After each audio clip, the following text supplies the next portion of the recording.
हाँ जी बचाओ। Good afternoon everyone.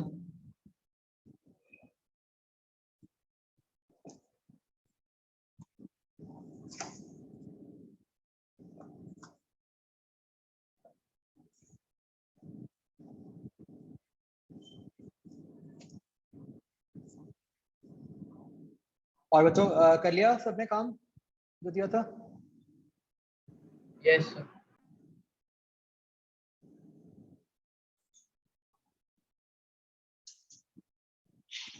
Okay.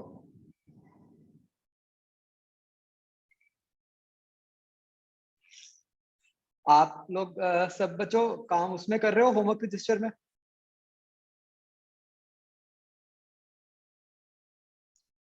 आपको ना काम सबमिट करना होगा।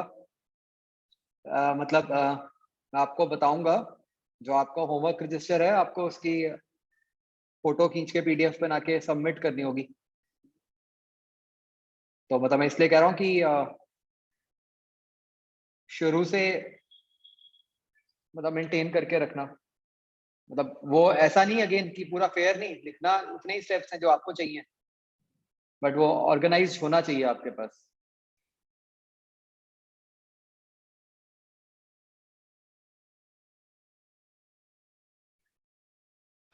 सर कई क्वेश्चन जो माइंड में आ जाते हैं उनके सिर्फ आंसर्स जैसे ए बी सी डी।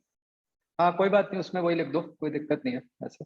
जो मतलब वही मैं कह रहा हूँ, जो जल्दी हो सकता है उसमें कोई दिक्कत नहीं है, जबरदस्ती नहीं लिखना। सब बस जैसे करते हैं वैसे ही करना है। हाँ हाँ बिल्कुल बिल्कुल बिल्कुल, जितना का आप सॉल्व करने के लिए आपको जो स्टेप्स लग रहे हैं वही लिखने हैं और कुछ नहीं। हाँ बच्चों, तो ये exercise 0 D part, any doubt?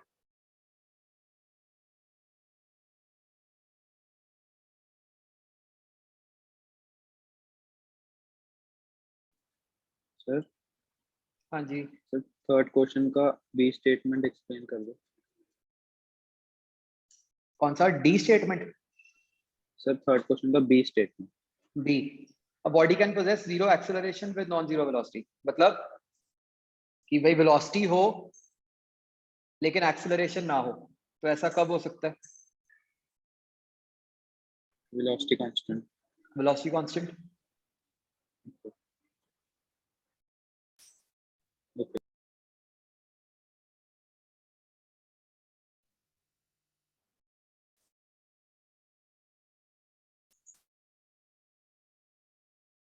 ठीक है ना?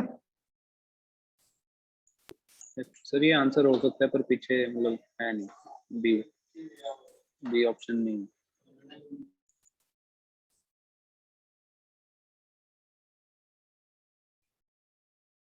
बच्चों बी है नहीं थर्ड में?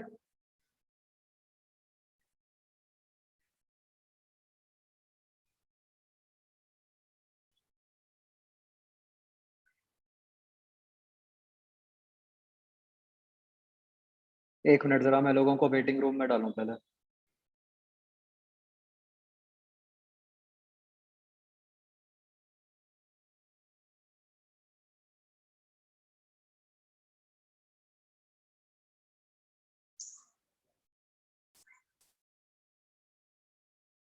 अगली बार ना मैं वार्निंग नहीं दूंगा, बता रहा हूँ मैं।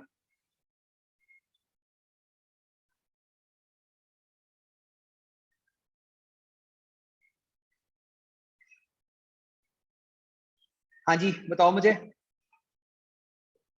है मेरे ख्याल बी आंसर, है ना? तो ठीक है आंसर। ई पार्ट।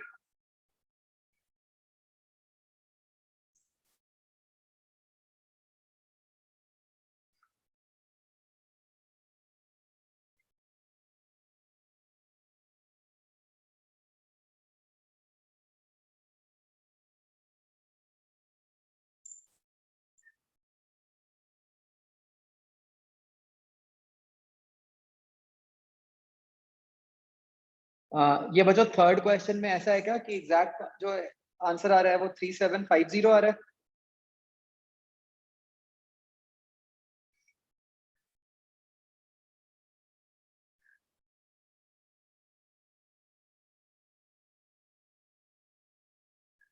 हाँ बच्चों, क्या? एग्जैक्ट 3756 ही आ रहा है जो दिया हुआ है?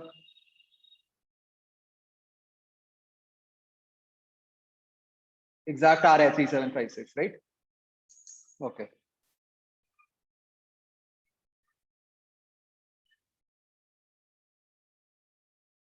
ठीक है जी। Okay, so this is done. xi0 ये मतलब कौन सा पार्ट है? ई पार्ट इज डन बच्चों।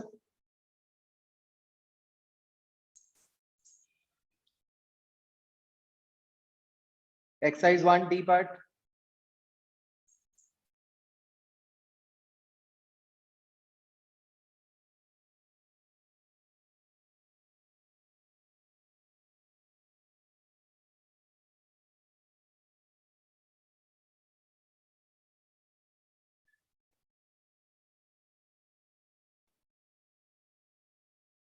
eleventh question, can be due to change in magnitude of velocity, yes. Change in direction of velocity, yes. Change in magnitude of velocity but not in direction, ठीक है. Change in direction of velocity but not in magnitude. तो चारों ठीक है. कुछ गलत है पीछे आंसर?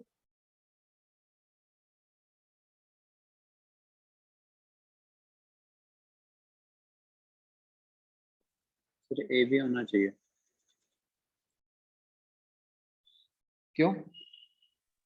सर वहाँ वो कहना चाह रहे हैं कि सिर्फ मैग्नीट्यूड से होता है, डायरेक्शन में नहीं होता, और दूसरे में लिखा हुआ है सिर्फ डायरेक्शन से होता है। Change in magnitude of velocity but not in direction. यहाँ पे दोनों पे होता है, तो इस करके चलो। Yes sir. हाँ ठीक है, करेक्ट. तो ए भी आना चाहिए, है ना? एक्चुअली सी ऑप्शन का क्या मीनिंग बन रहा है बच्चों? सी कह रही है कि सिर्फ वेलोसिटी के मैग्नीट्यूड से ही होता है लेकिन डायरेक्शन से नहीं होती एक्सेलरेशन. तो एक्सेलरेशन तो मैग्नीट्यूड से भी हो सकती है और डायरेक्शन से भी हो सकती है, दोनों से ही हो सकती है. समझ गए? सर क्वेश्चन में तो कैन बी ड्यू टू लिखा है। हाँ, बट सी ऑप्शन क्या कह रही है कि change in magnitude of velocity but not in direction. Sir इससे भी तो होती है एक्सेलरेशन। सर तो इसका मतलब ये नहीं हुआ कि हमारे पास एक केस है उसमें वेलोसिटी का मैग्नीट्यूड चेंज हो रहा है बट डायरेक्शन भी चेंज हो रही, तो नहीं. उस केस में तो एक्सेलरेशन मिलेंगी। नहीं, वही थोड़ा सा लैंग्वेज को समझना है. मतलब वो ये पूरी स्टेटमेंट पढ़ो. Acceleration of a body can be due to change in magnitude of velocity but not in direction. Right? क्या समझ आ रहा है इससे? मतलब वो ये कहना चाह रहे हैं सर कि भाई सिर्फ मैग्नीट्यूड ऑफ वेलोसिटी में चेंज के कारण ही हो सकती है, डायरेक्शन के कारण एक्सेलरेशन हो ही नहीं सकती. ये मीनिंग बना पूरी स्टेटमेंट का. तो ऐसा तो नहीं है ना?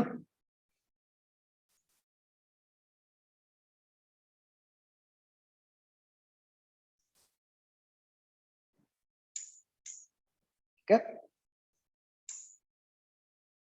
आया समझ बच्चों ये?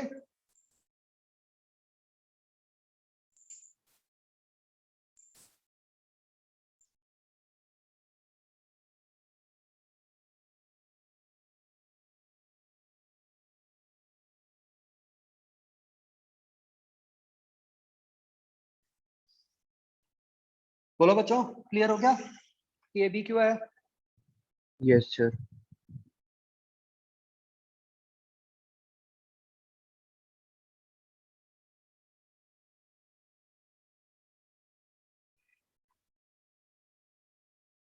ओके. और कोई इसमें E part? Excuse me sir. Hmm. Sir first question में बी स्टेटमेंट भी हम करेक्ट कर सकते हैं? ई पार्ट में यस सर. नहीं.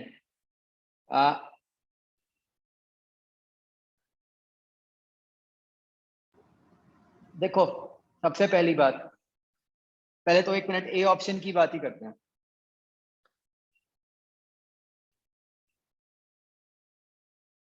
बताओ बच्चों, ये लीनियर इक्वेशन कहने में क्या गलती है? ए ऑप्शन क्यों नहीं है?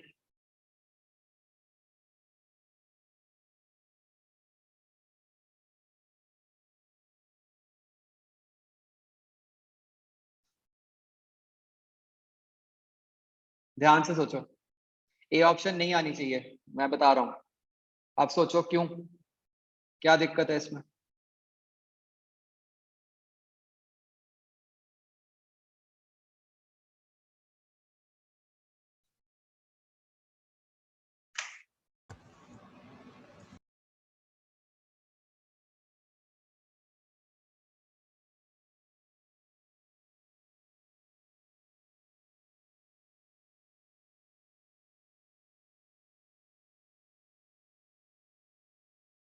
भाई क्वेश्चन में कहा दिया हुआ है कि ए कांस्टेंट है?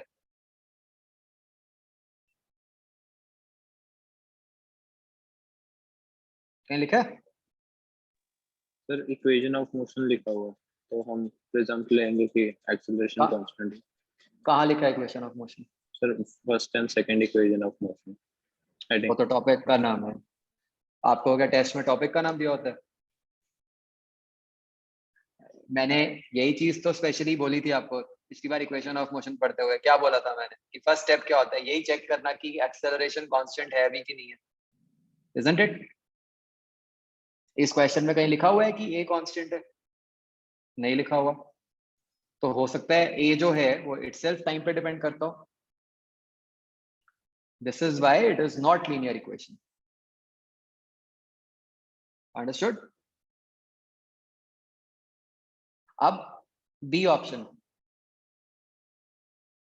B option says it is true for uniform motion. ये बताओ आएगा कि नहीं?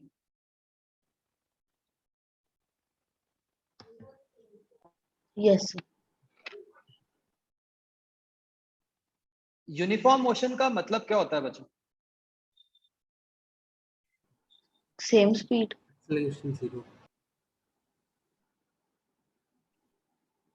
कांस्टेंट वेलोसिटी, ठीक है? Uniform Yes. मोशन का मतलब होता है कांस्टेंट वेलोसिटी या फिर एक्सेलरेशन जीरो। तो क्या इस इक्वेशन से आपको ये पता चल रहा है कि एक्सेलरेशन जीरो है? नहीं। सर बट उन्होंने ये नहीं कहा ना कि हमें इस इक्वेशन से क्या पता चल रहा है। उन्होंने ये कहा है कि अगर हम यूनिफॉर्म मोशन का केस देखें तो ये ट्रू होगी, क्योंकि अगर इसमें एक्सेलरेशन जीरो पुट करेंगे तो v इक्वल v नॉट आ जाएगा। नहीं नहीं नहीं नहीं, उन्होंने आपको इक्वेशन दी है और आपको पूछा है कि ये इक्वेशन किसके लिए ट्रू है, ठीक है ना? तो आप, उन्होंने तो आपको नहीं बताया कि ए जीरो है या क्या है। ए तो कुछ भी हो सकता है। सर ये इक्वेशन ए कांस्टेंट के लिए भी ट्रू है और ए जीरो के लिए भी। नहीं, ये इक्वेशन तो सिर्फ बी तो सिर्फ तब ट्रू होगा जब ए जीरो होगा, अदरवाइज थोड़ी ट्रू होगा। सर उन्होंने ओनली सर- यूनिफॉर्म कहा ना, उन्होंने वैसे कहा कि यूनिफॉर्म यस मोशन। सर, ये तो सर एक केस हो गया ना, जो इस यूनिफॉर्म इक्वेशन की मोशन का एप्लीकेशन क्या है, मतलब होता उसमें है? से इन्होंने पर्टिकुलर केस ले लिया है। हाँ, तो वो एक केस हुआ। हम जो आंसर करते हैं वो हमेशा एक जनरल आंसर करते हैं जो हर जगह एप्लीकेबल हो। हम स्पेशल केस नहीं आंसर करते कभी भी। मतलब आप वो ऑप्शन मार्क करते हो जो कि हमेशा ट्रू है। नहीं सर, अब जैसे हमने बट उन्होंने इसको एज अ मतलब उसके आगे केस बताया कि इस केस में भी हम ये इक्वेशन लगा सकते हैं। उनका कहने का मतलब ये नहीं है। Yes sir. वो कह रहे हैं कि ये इक्वेशन क्या यूनिफॉर्म मोशन के लिए ट्रू है? तो आप कैसे कह सकते हो कि ये यूनिफॉर्म मोशन के लिए ट्रू है जब तक आपको पता ही नहीं कि ए जीरो है कि नहीं है? तो यूनिफॉर्म मोशन का मतलब ही सर यही एक हुआ तो कि वेरिएबल है ना, A0 कुछ भी हो सकता है। यूनिफॉर्म मोशन का मतलब ए जीरो है, एग्जैक्टली। तो उन्होंने तो नहीं दिया आपको कि ए जीरो है। सर ए तो सर वो तो वेरिएबल है ना, ऑप्शन से नहीं पता तो चलेगा। ऑप्शन में लिखा हुआ है यूनिफॉर्म मोशन के लिए। ना क्या आ सकता है। नहीं, इन्होंने आपको एक इक्वेशन दी है जिसमें उन्होंने आपको कुछ नहीं मेंशन किया हुआ about the different variables, right? तो आप खुद से नहीं मान सकते कि वो वेरिएबल ए है या क्या है। आपने तो इस इक्वेशन के लिए बताना है कि भाई ये इक्वेशन कहां पे ट्रू होल्ड करती है, मतलब ये किस केस को रिप्रेजेंट करती है, राइट? ये बात समझ रहे हो? तो यूनिफॉर्म मोशन तो सिर्फ तब रिप्रेजेंट करती, फिर तो आपके अकॉर्डिंग ए ऑप्शन भी होनी चाहिए। फिर तो आप कह दो कि ए जीरो है तो लीनियर इक्वेशन भी बन गई, या ए कांस्टेंट है तो लीनियर भी बन गई। सर वो तो सिर्फ सर- अगर हम अपनी तरफ से सपोज करेंगे कि अगर a 0 हुआ, बट सेकंड में तो हमें उन्होंने गिवन ही है ना कि a 0 है, तो क्या इक्वेशन ट्रू होएगी? नहीं, क्या फर्क है? आप फर्स्ट में अगर सपोज कर रहे हो तो फिर सेकंड में भी सपोज कर सकते हो उसके हिसाब से। तो सर सेकंड में हमने सपोज नहीं किया ना, गिवन है यूनिफॉर्म। सेकंड में तो दिया हुआ है सर, कि first यूनिफॉर्म में मोशन है हमने- अगर। वो तो फर्स्ट में भी दिया हुआ है कि it is a linear equation. पर उसमें हम फर्स्ट में तो a को अगर 0 सपोज कर रहे हैं ना, सेकंड में 0 सपोज नहीं कर रहे, वो हमें ऑलरेडी गिवन है। कहाँ गिवन है? यूनिफॉर्म मोशन का मतलब यूनिफॉर्म a मोशन का 0 हो वही हुआ गया। ना, ए 0 हो गया। मतलब उन्होंने कहा it is true for uniform motion, तो ये ट्रू तभी होगी ना अगर आप a को सपोज करोगे। a को बिना सपोज किए तो ये ट्रू नहीं हुई इक्वेशन। सर हम ए तो हमें उसी से मिल गया ऑप्शन से, उन्होंने लिख ही दिया कि यूनिफॉर्म मोशन है तो ये ट्रू है। तो नहीं, नहीं, uniform नहीं, motion है तो यूनिफॉर्म A0 मोशन हो ओनली गया, नहीं फिर ये लिखा true ना, होगी। मतलब उन्होंने आपको ये नहीं कहा, उन्होंने आपको ये कहा है कि यूनिफॉर्म मोशन के लिए बताओ कि ये इक्वेशन ट्रू होती है कि नहीं होती, Yes, राइट? sir. वो आपको ये नहीं कह रहे कि उन्होंने नहीं आपको a की कोई वैल्यू बताई। सर ए की वैल्यू हम मतलब वो नहीं, हमें पता नहीं चल जाएगी जब अच्छा, यूनिफॉर्म मोशन अच्छा, लिखा होगा। ये बताओ, चलो एक एग्जांपल लेते हैं, इससे क्लियर हो जाएगा। अगर मैं आपको कहूं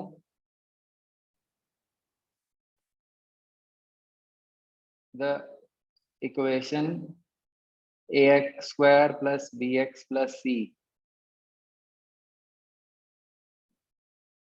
represents a linear equation,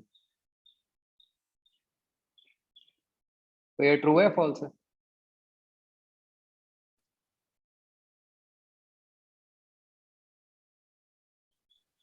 sir दिया होना चाहिए कि a is not equal to, मतलब a is equal to 0।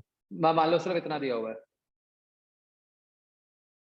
तो आप इसको ट्रू बोलोगे या फॉल्स बोलोगे? फॉल्स। फॉल्स बोलोगे ना। आप ये तो नहीं कहोगे कि हाँ जी इन्होंने लीनियर लिख दिया, इसका मतलब ये हो गया कि हाँ जी a 0 है।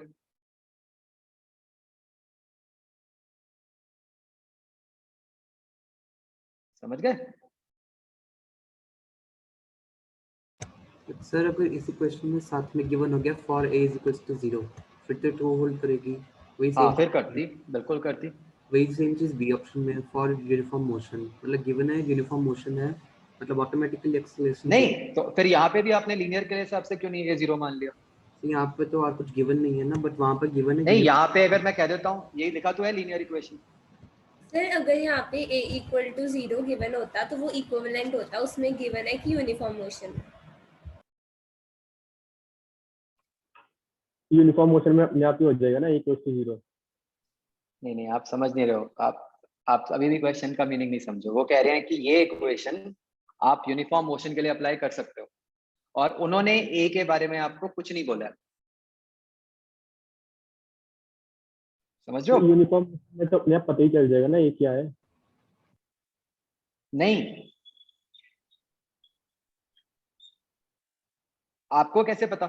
उन्होंने तो आपको एक जनरल इक्वेशन दी है, उसमें उन्होंने आपको ये तो बताया, उन्होंने ये कहाँ कहा है कि आप a को खुद से कुछ भी ले लो। सर अगर तो a को एक्सेलरेशन भी नहीं कह सकते।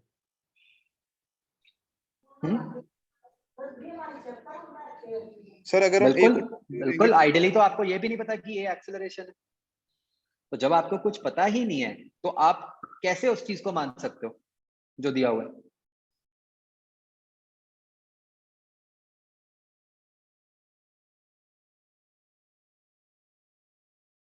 ठीक है?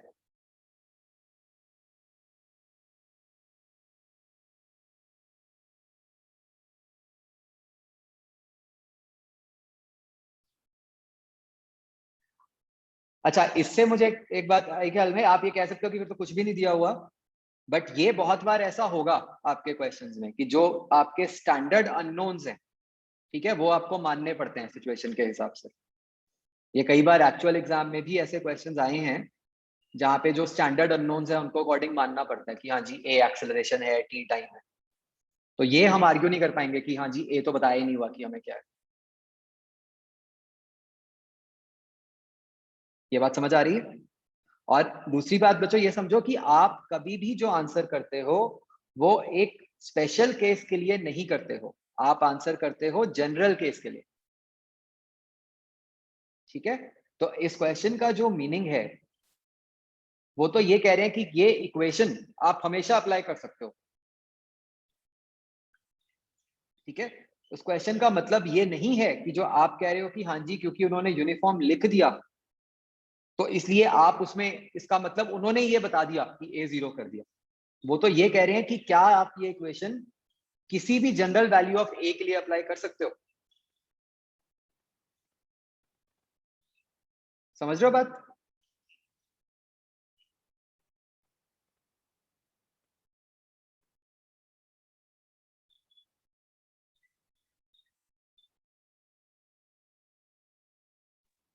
सर कोई एग्जांपल से बता दो यूनिफॉर्म मोशन के जहाँ पे ये एप्लीकेबल ना हो। कुछ भी, अगर आप मान लो कि body is moving with a constant speed of 5 metres पर सेकंड,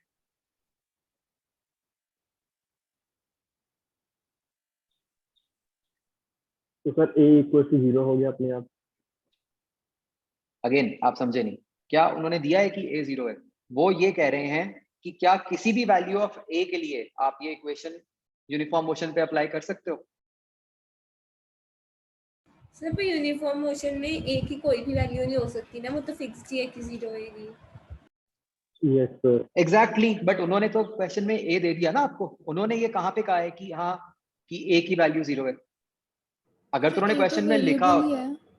नहीं, A is not, yes A is a variable but वो कोई भी वैल्यू ले सकता है, समझ रहे हो। आप जो आंसर कर रहे हो आप उसमें ए को एक फिक्स्ड वैल्यू देके आंसर कर रहे हो। हमें जो आंसर करना है, समझो जब हम कहते हैं कि equation ax square plus bx plus c represents a quadratic equation, उसका क्या मतलब होता है? उसका इन जनरल मीनिंग ये होता है ना कि ए बी सी को आप कोई भी वैल्यूज दे दो तो वो एक क्वाड्रेटिक इक्वेशन रिप्रेजेंट करेगी, राइट। हाँ, एक स्पेशल केस है जहां पे ए 0 हो जाएगा तब वो लीनियर हो जाएगी। सर अगर हमें कहा हो कि ax square plus bx plus c it is true for linear equation, तो वो तो हम कहेंगे कि यस इट्स ट्रू। नहीं कहेंगे, वही मैं कह रहा हूँ। नहीं, वही मैं कह रहा हूँ। जब हमें कुछ नहीं मेंशन्ड होता तो हम ट्रू तब मार्क करते हैं when it is generally true, ठीक है, when it is true for most of the values. हम एक स्पेशल केस के लिए नहीं उसको मार्क करते। समझ लो मेरा पॉइंट? Okay sir.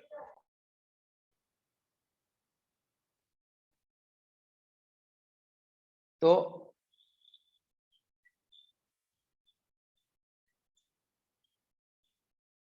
ए नहीं आएगा।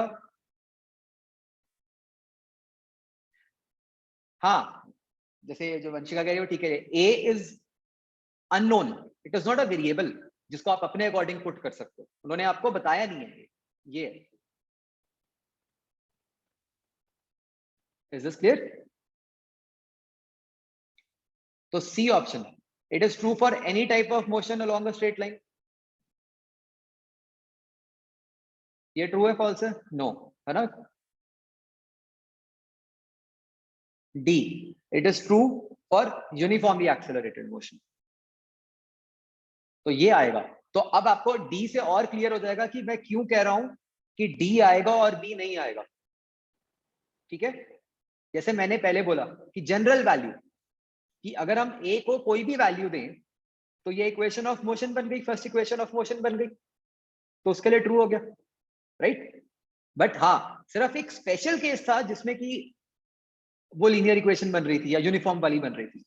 तो हमें जो आंसर देना होता है वो किसके हिसाब से देना होता है? जनरल केस के हिसाब से, ना कि स्पेशल केस के हिसाब से। ऑलराइट, इसलिए इसका आंसर सिर्फ डी आएगा।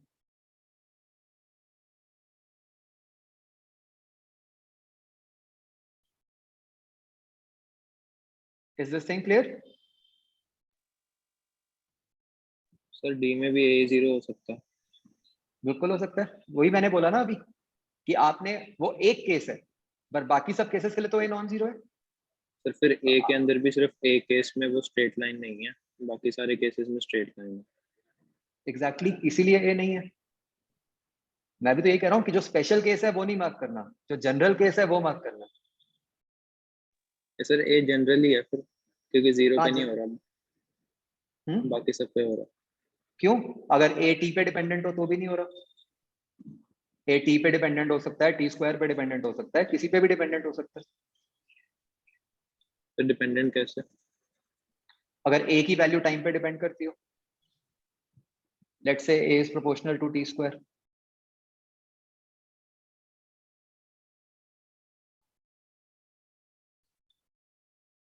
हो सकता है ना।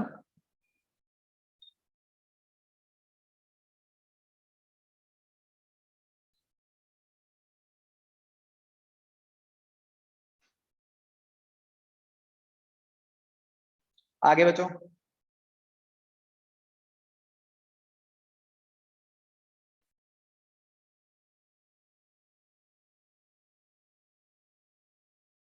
Last 2 question.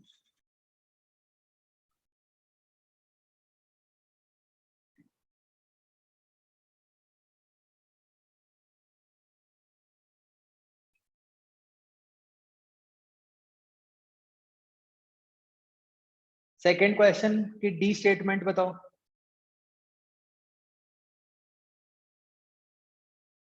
ये ट्रू है फॉल्स है?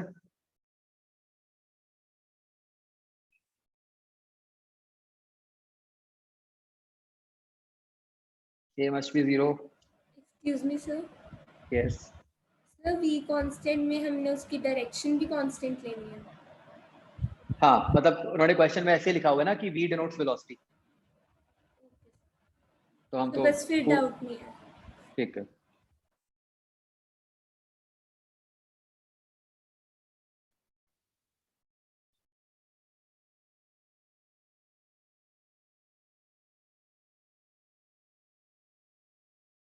ट्वेंटी सेकेंड क्वेश्चन, इसमें आपको क्या करना है, एवरेज एक्सेलरेशन। तो मतलब जो पूरी ड्यूरेशन है t1 और t2 मिला के, आपको उस पूरी ड्यूरेशन का क्या निकालना है, change in velocity upon time. तो आपको मतलब v minus you by T करना है, उसमें v कौन सा है, फाइनल जो बिल्कुल एंड वाली वेलोसिटी है, u क्या करना है, सबसे इनिशियल वाली वेलोसिटी, और टाइम क्या होगा, total t1 plus t2। Alright.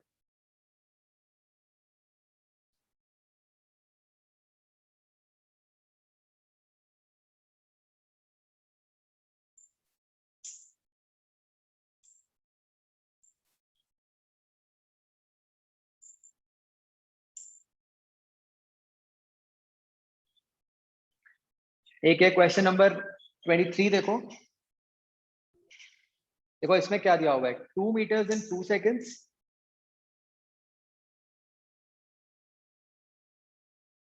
2.2 meter in next 4 seconds. What will be the velocity of the body at the end of 7th second from start? ठीक है, ये बच्चों किस किस का नहीं हुआ 23rd?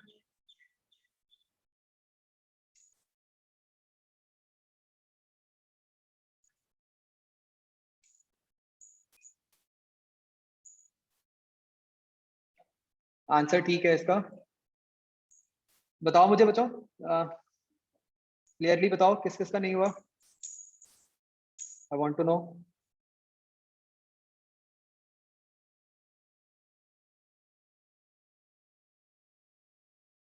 अर्चित मुझे बताओ कैसे किया।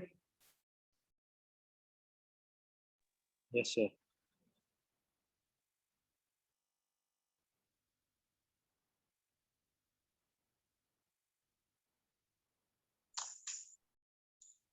हाँ जी बताओ मुझे कैसे ट्राई किया आपने क्वेश्चन। सर मैंने पहले टोटल टाइम 6 सेकंड ले लिया, डिस्टेंस टोटल 4.2 सेकंड्स ले लिया। ठीक है, सर सेकंड इक्वेशन से मैंने एक्सेलरेशन निकाल ली। कैसे निकाली? s equals to half ut plus half at square, मैंने u0 लेट कर लिया। u0 कहाँ दिया?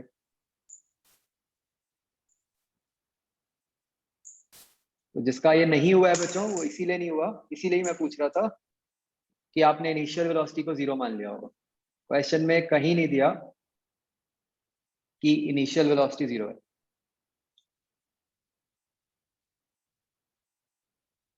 ठीक है ना। और जो ये लिखा है ना, जो आप कह रहे हो कि at the end of 7 second from start, वो टाइम के लिए लिखा है कि टाइम के स्टार्ट होने के 7 सेकंड्स, ना कि बॉडी के। समझ आया बच्चों? सर ये जो 2 मीटर और 2 सेकंड, ये किसी डिस्टेंस के बीच का कोई भी टाइम उठा के दे दिया, हाँ कोई टोटल। ओके। यस, ये कुछ इन बिटवीन का टाइम है। ओके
सेकंड क्वेश्चन जो है बच्चों, इसमें कहा है a can be non zero when b is equal to 0। क्या ऐसा पॉसिबल है कि वेलोसिटी 0 हो और एक्सेलरेशन नॉन जीरो? यस। कब?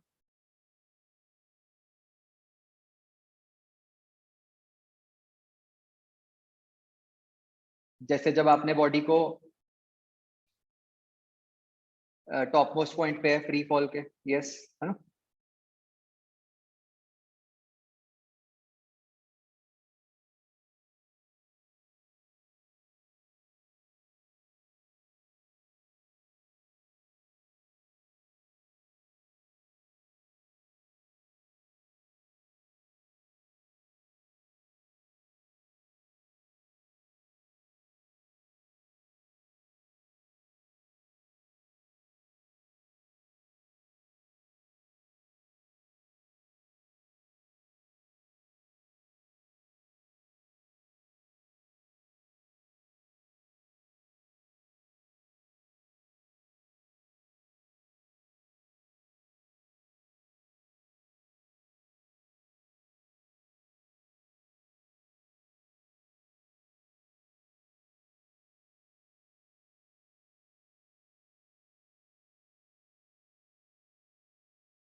हाँ जी, तो ये ए पार्ट समझ आ गया। और सी तो हो ही सकता है व्हेन v इज नॉट 0, लेकिन अगर v कांस्टेंट हो तो a 0 ही होता है। हाँ, हॉरिजॉन्टल सरफेस पे भी हो सकता है। जब आप कार को जस्ट स्टार्ट करने लगते हो, जब कार रुकी हुई है और आप उसको स्टार्ट करते हो, तो बिल्कुल इनिशियल इंस्टेंट पे क्या होता है, आप एक्सेलरेशन देते हो तभी तो कार मूव करना शुरू करती है ना। तो उस इंस्टेंट पे क्या है, वेलोसिटी 0 है लेकिन एक्सेलरेशन नॉन जीरो है।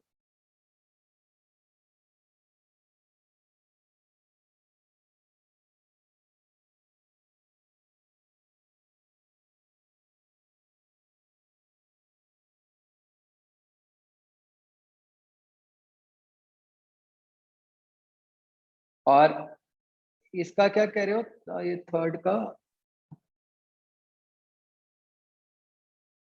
वो जो था,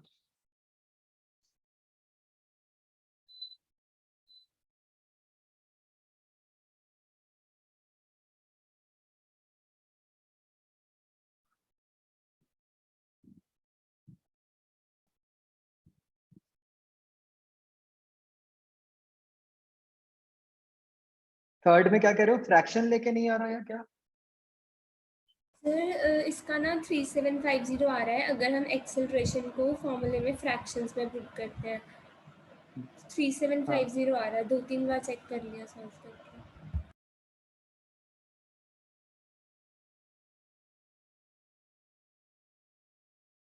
तो बच्चों 3756 कैसा आया था आपका? सर अगर 0.52 डालेंगे तो 3756 आएगा। अच्छा, बट वो तो अप्रोक्सीमेट हो गया है ना। यस 0.52 एग्जैक्ट तो नहीं आ रही होगी वैल्यू? No sir. एक्सेलर तो बच्चों जब ऐसा कुछ हो जाता है ना, ऐसे केस में फिर क्या होता है कि दोनों को मार्क्स मिल जाते हैं, जिसने सी मार्क किया है और जिसने नहीं किया। ठीक है, समझ रहे हो कि अगर तो आपने एक ही अप्रोक्सीमेट वैल्यू लेके निकाल दिया तो 3756 आ रहा है, राइट। अगर आप एग्जैक्ट लेते हो तो 3750 आ रहा है। तो मतलब डिपेंडिंग अपॉन कि आपने किस तरह किया है, सी ऑप्शन ठीक भी हो सकती है, गलत भी हो सकती है।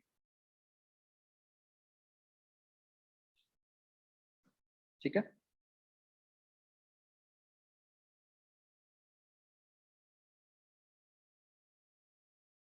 तो ये हो जाता है, मतलब कई बार ऐसे रह जाती है क्वेश्चंस में एम्बिग्यूटी।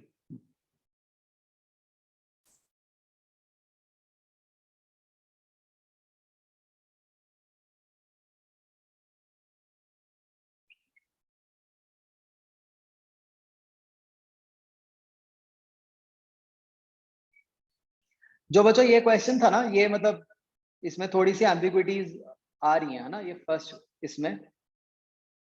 अब इसमें बेटर ये है, मतलब इसको ऐसे ही सोचने का कोई फायदा नहीं, मतलब जब ऐसा कुछ क्वेश्चन होएगा तो इसमें कई सारे केसेस बन जाते हैं। इसमें बेटर ये है कि हम क्वेश्चन में ही ऐसे लिख दें, है ना, कि assume a to be constant. इससे बहुत सारी प्रॉब्लम्स हमारी सॉल्व हो जाती है। फिर बताओ क्या क्या आंसर आएंगे।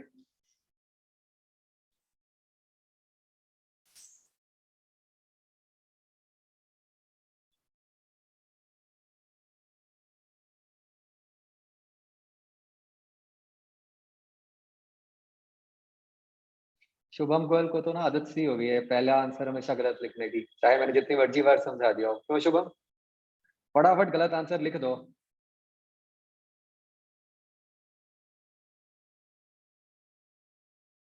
ध्यान से सोच के आंसर करो। अगर अब ये दिया हुआ है तो कौन कौन से आंसर आएंगे?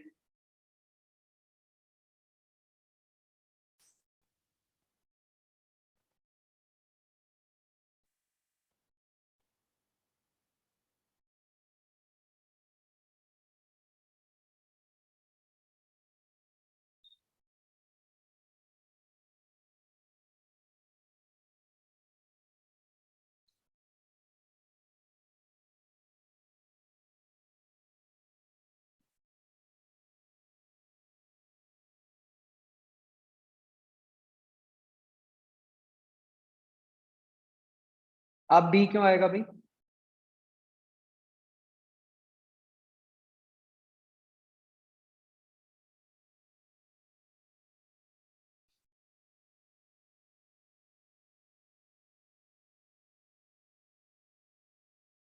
अब तो ए और डी आएगा ना। अब तो जब हमने ए को कांस्टेंट ही मान लिया,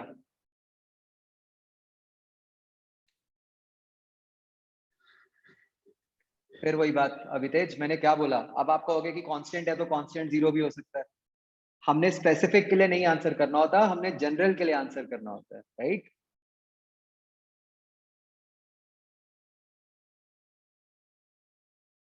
ये तो वो बात हो गई कि अगर मैं कहूँ कि बॉडी, मतलब ये ऐसे मोबाइल मेरे हाथ में है, मैं कहूँ मोबाइल इज मूविंग, ये स्टेटमेंट ट्रू है फॉल्स है? आप कहो कि mobile is moving with zero velocity, इसलिए मूविंग वाली स्टेटमेंट ट्रू है। ऐसे तो नहीं कहते ना हम। समझ आ गया बच्चों अब ए और डी क्यों आएगा? Yes sir. ओके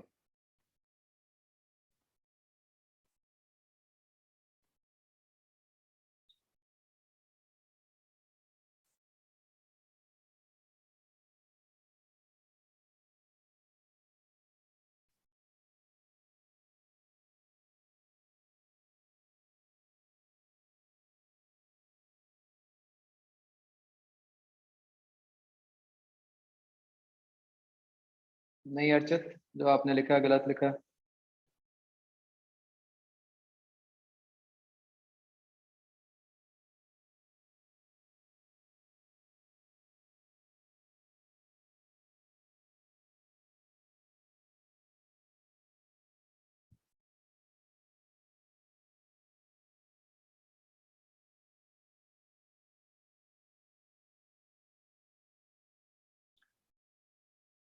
ओके सबको इक्वेशंस ऑफ मोशन वाले बच्चों हो गए क्वेश्चंस क्लियर?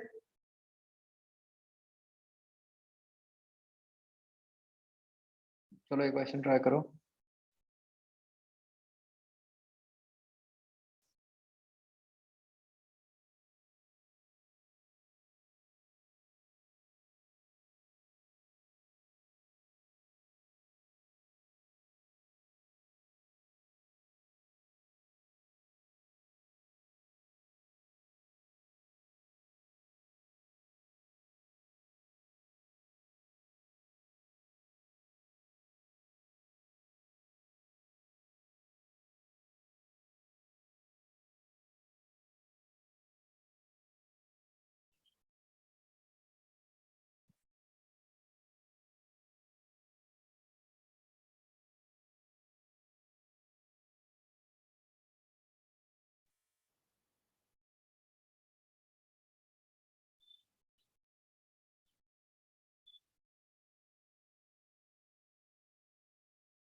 हाँ जी, मोस्टली गलत दिया है सबने।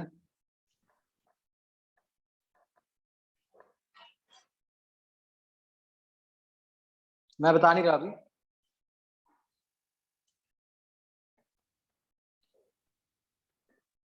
मतलब ऑप्शंस देख के इतना बता रहा हूँ, एक्सेप्ट वन गलत है। वंशिका, मैं आपका 1 सेकंड चेक कर रहा हूँ।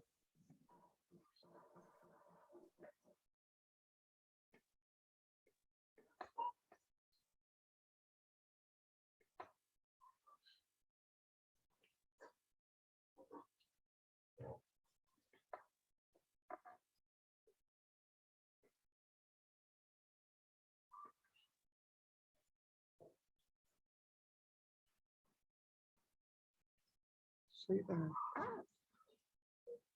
हम्म?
हाँ जी,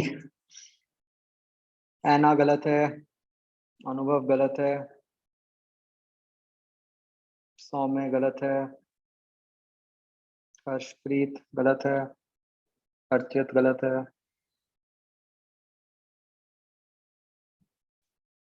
हाँ सौम्य तुम्हारा न्यू आंसर ही बता रहा हूँ गलत है। आई थिंक मुझे उल्टा चलना चाहिए। सर मेरा सही है। मंजोत ठीक है, वंशिका ठीक है, बस ये दो आंसर ठीक है।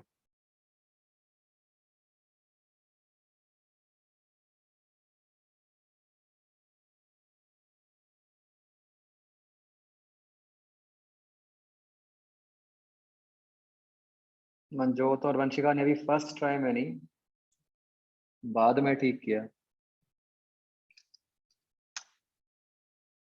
दीपित ठीक है।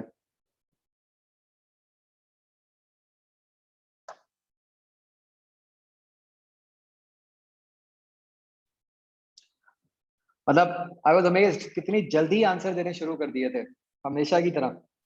मैंने इतनी बार कहा है सोच के आंसर की दिया करो।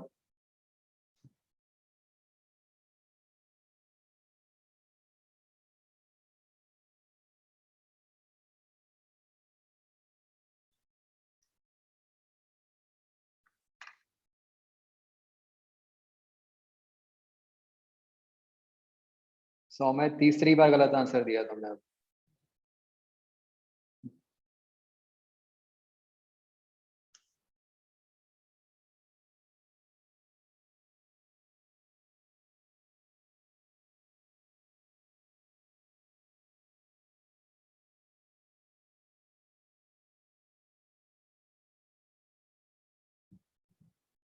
ऐना अब ठीक है।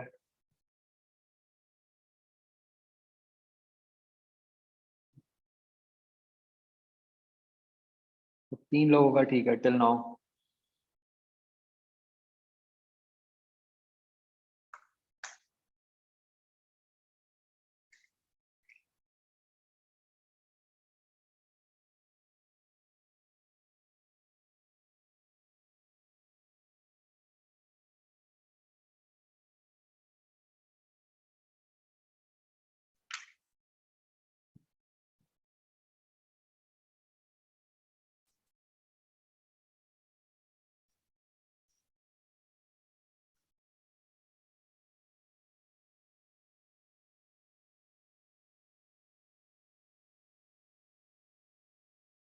कुणाल ठीक है।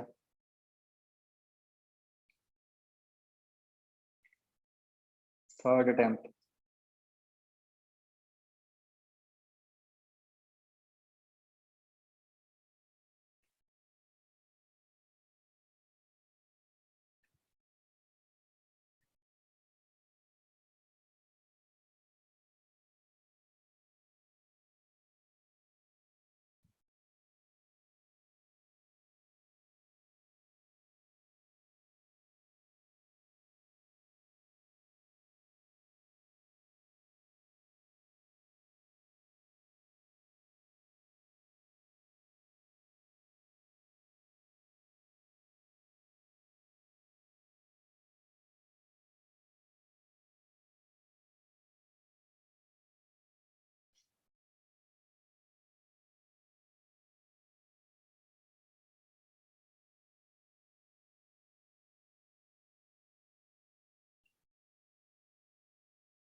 मैंने आंसर लिख दिया बच्चों स्क्रीन पे, जिसको देखना हो देख सकता है।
हाँ जी, करा दूं बच्चों? Yes sir.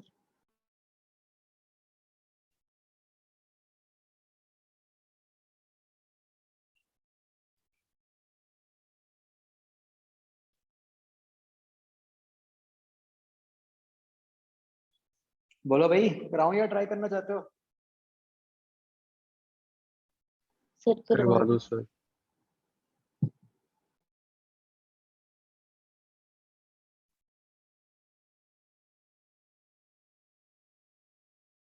सो में सिर्फ तुम्हें ही है इंटरेस्ट, बाकी सबको ये है कि अभी करा दो सर, क्या कौन घर जाके सोचेगा, है ना? काम खत्म हो अभी।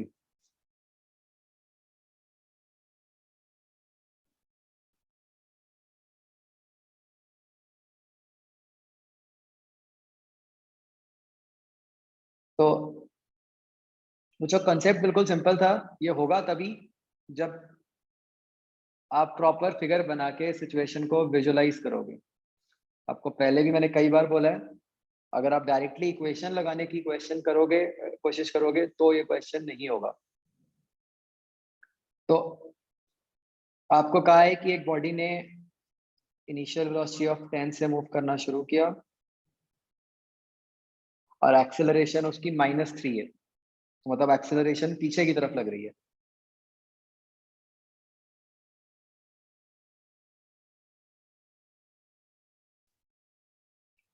तो बच्चा ऐसे में बॉडी की मोशन किस तरीके की होगी बताओ? रिटार्डेशन। वो आगे जाएगी, रुक जाएगी। रुकेगी और फिर पीछे को आएगी।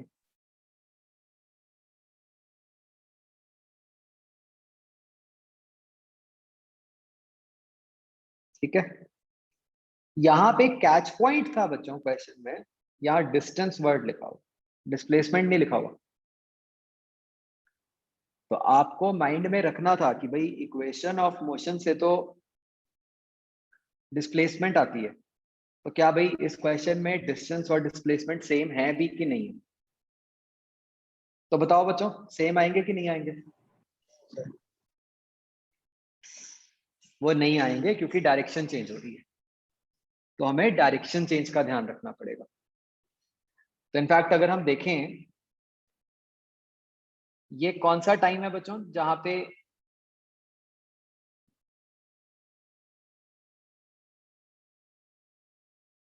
वेलोसिटी 0 हो रही है? अगर आप इक्वेशन ऑफ मोशन पुट करोगे तो ये 10/3 टाइम आता है, और आपको जो डिस्टेंस पूछा गया है वो पूछा गया है बिटवीन t = 2, जो कि प्रोबेबली यहाँ होगा, एंड t = 4 ऐसे। तो भाई डिस्टेंस ट्रेवल्ड कैसे निकलेगा?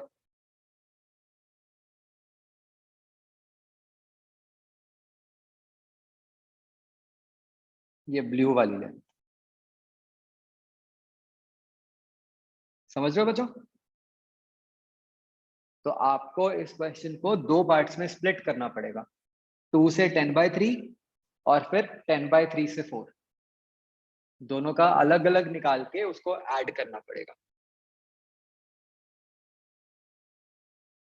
अगर हम सीधा 2 से 4 इक्वेशन ऑफ मोशन अप्लाई करेंगे फिर क्या होगा बच्चों? फिर तो हमारे पास ये वाली वैल्यू आ जाएगी, ये डिस्प्लेसमेंट आ जाएगी 2 से 4 वाली, जो कि आप सब बार बार 2 मीटर निकाल रहे थे। तो जो आपने 2 मीटर निकाला है ना, वो ये वाली वैल्यू है।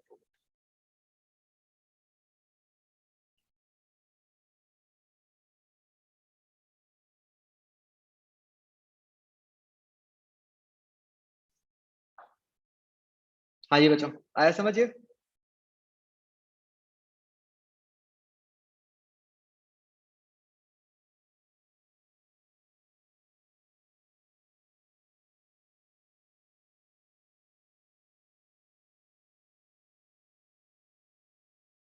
ओके, सबको क्लियर हो गया बिल्कुल?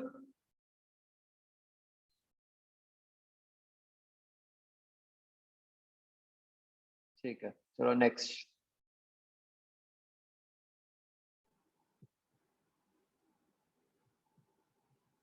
सर अगर हम इधर b square minus u square वाली लगाएं तो आंसर 8/3 आएगा फर्स्ट पार्ट का। कौन से पार्ट का? सर ऊपर वाले का b square minus u square. U भी कहाँ है आपके पास? और मतलब उससे भी क्या होगा, उससे भी निकलेगा तो ऐसी। सर हमारे को ये बताइए कि एंड में जाके वो 0 हो जाएगी एक एंड पॉइंट पे जाके, हाँ और स्टार्टिंग की वेलोसिटी हमारे को पता है 4 मीटर पर सेकंड है।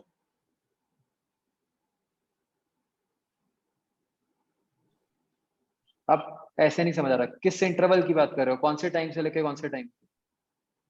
2 से लेके 4/3। हाँ तो हो सकता है यस वो वैल्यू 8/3 आ रही हो। सर और वो सब बाकी का पोर्शन है, फिर तो अगर वो बाकी का पोर्शन 2 मीटर है तो प्लस करके तो आ ही नहीं रहा 10/3। करो, आ तो रहा है। सर 8/3 + 2 14/3। फिगर देखो ना ध्यान से, तुम्हें 8/3 + 2 थोड़ी चाहिए। ब्लू लेंथ कौन सी है? तुम्हें तो 8/3 प्लस जो रिमेनिंग है 2/3 वो चाहिए।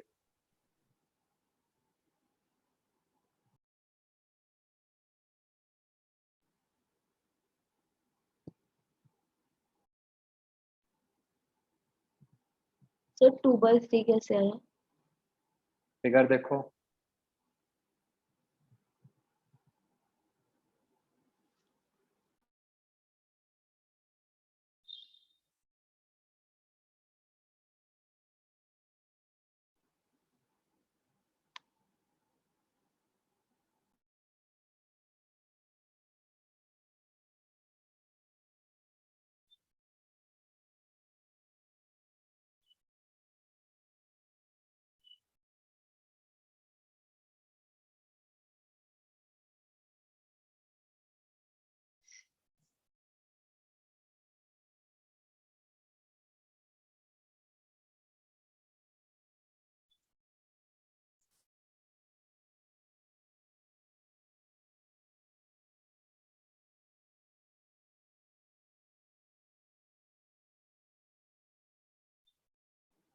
सर बता दो कि 2/3 कैसे आया?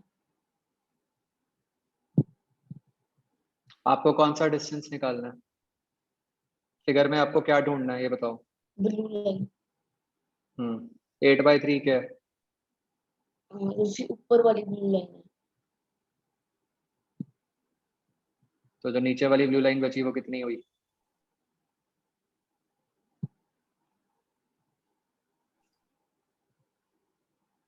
ये डिस्टेंस 8/3 - 2 नहीं हुआ? Okay sir.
हाँ जी, इस बार ठीक है आंसर्स।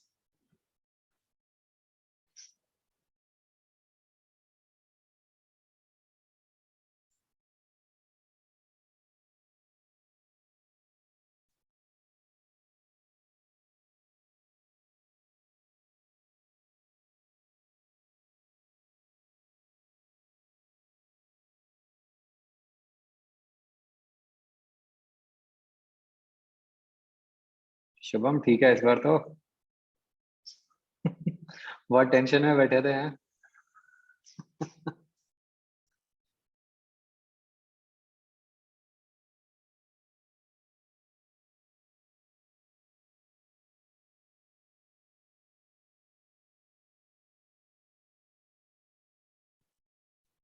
हाँ जी, हो गया बच्चों। तो इस केस में यू विल गेट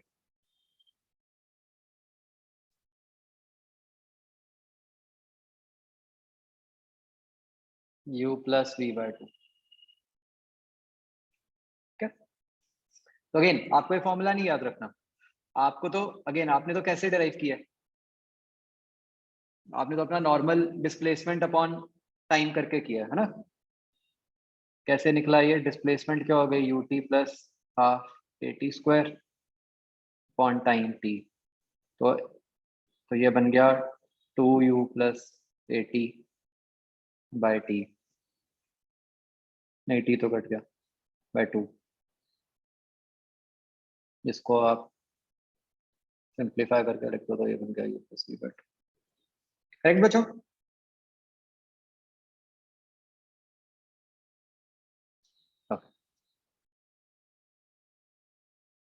नेक्स्ट बच्चों टॉपिक आता है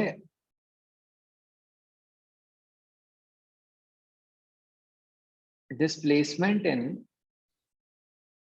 nth सेकेंड।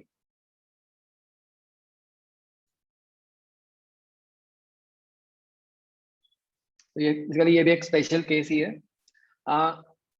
तो जब हम कहते हैं nth सेकेंड, उसका मतलब क्या है? जैसे मान लो मैं कहता हूं ऐसे, सोचो बच्चों, अगर मैं कहूं कि मान लो अज्यूम करो कि अभी एग्जैक्टली 2 बजे हैं, तो मैं कहूं कि अब से तीसरा घंटा, उसका क्या मतलब हुआ?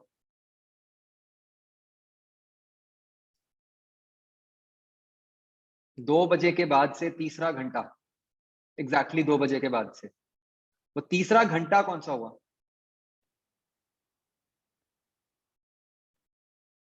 ध्यान से सुनो मेरी स्टेटमेंट। 2 बजे के बाद से तीसरा घंटा, वो कौन सी टाइम ड्यूरेशन हुई?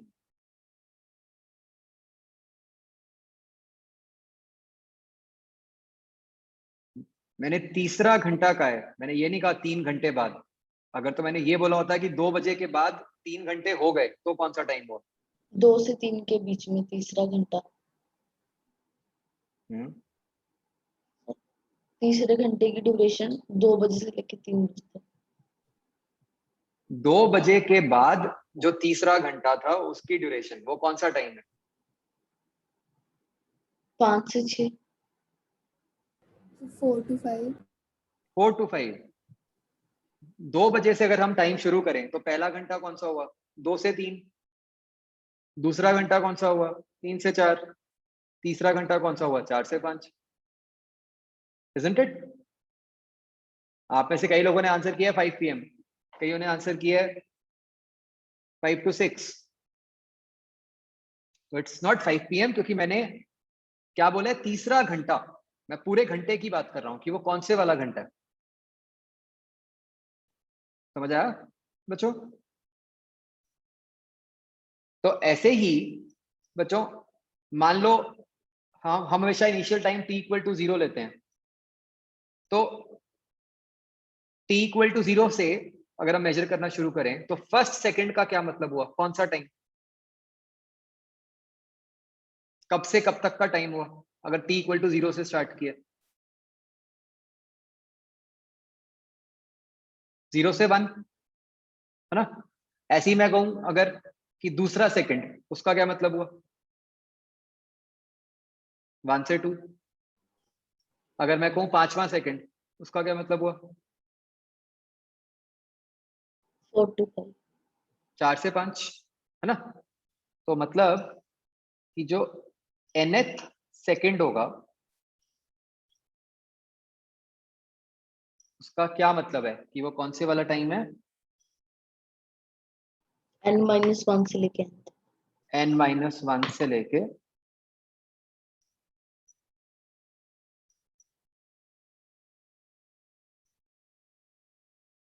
n तक का। करेक्ट बच्चों?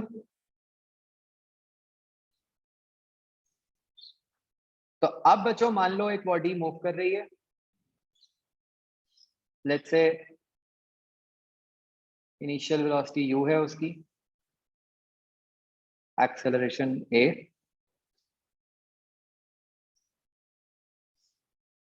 तो अगर अब मुझे बताना है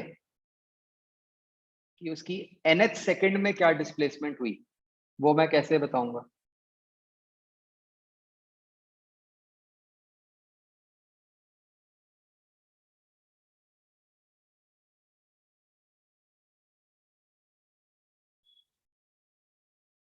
ये कौन सी डिस्प्लेसमेंट हुई?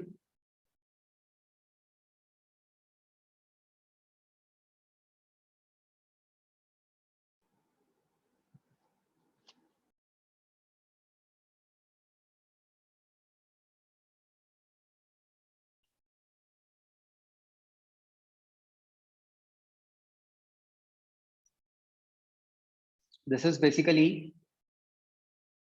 जो टाइम होगा, मान लो कहीं पे टाइम हुआ होगा n-1, कहीं पे आगे जाके टाइम हुआ होगा n, तो मुझे इस इंटरवल के लिए चाहिए। तो ये कैसे निकलेगा? अगर मैं पूरे n सेकेंड्स की डिस्प्लेसमेंट निकाल लूं और उसमें से n-1 की माइनस कर दूं, राइट? अब n सेकेंड्स की डिस्प्लेसमेंट क्या हो गई? u plus half a n square minus u plus half a n-1 square, right? इसको जब आप सिंप्लीफाई करते हो you get u plus a/2 into 2n।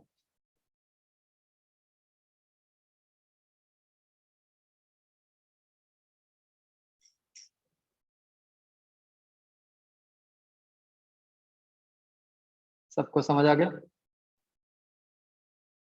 ठीक है, वैसे तो बिल्कुल सिंपल सी डेरिवेशन है, but it is worthwhile to remember this formula as well, fast हो जाता है काम।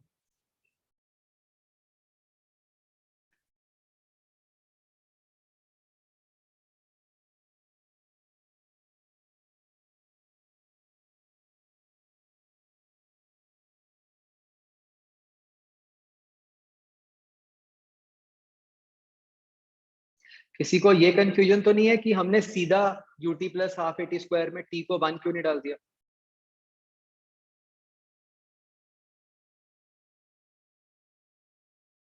ये मैंने हाँ लिखने में थोड़ी गलती कर दी, u इंटू n आएगा।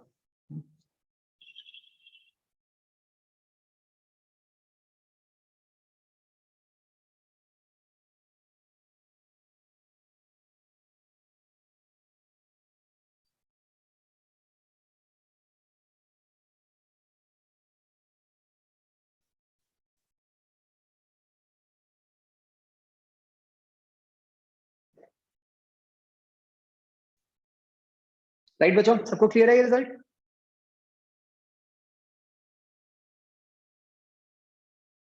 ओके, तो कई बार इसको बच्चों ये भी बोल देते हैं fourth equation of motion, but actually 3 होती है, ये तो उसी से ड्राइव होती है बेसिकली, चौथी है ना। तो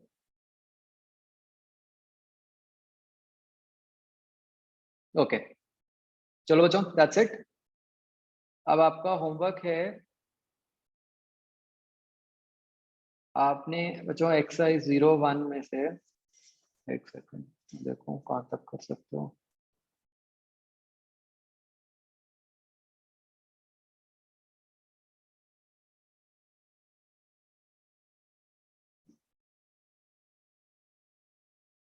बच्चों एच पार्ट तक।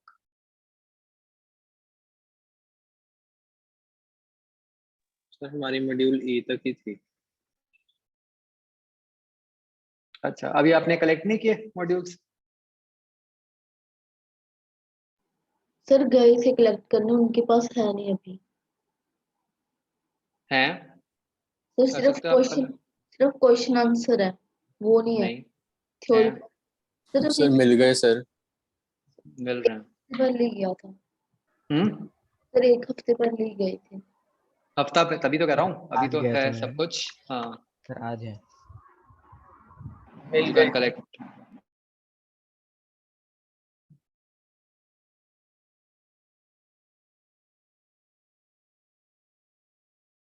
ठीक है जी, चलो ओके बच्चों, bye. Thank you sir. Thank you sir. After, sir.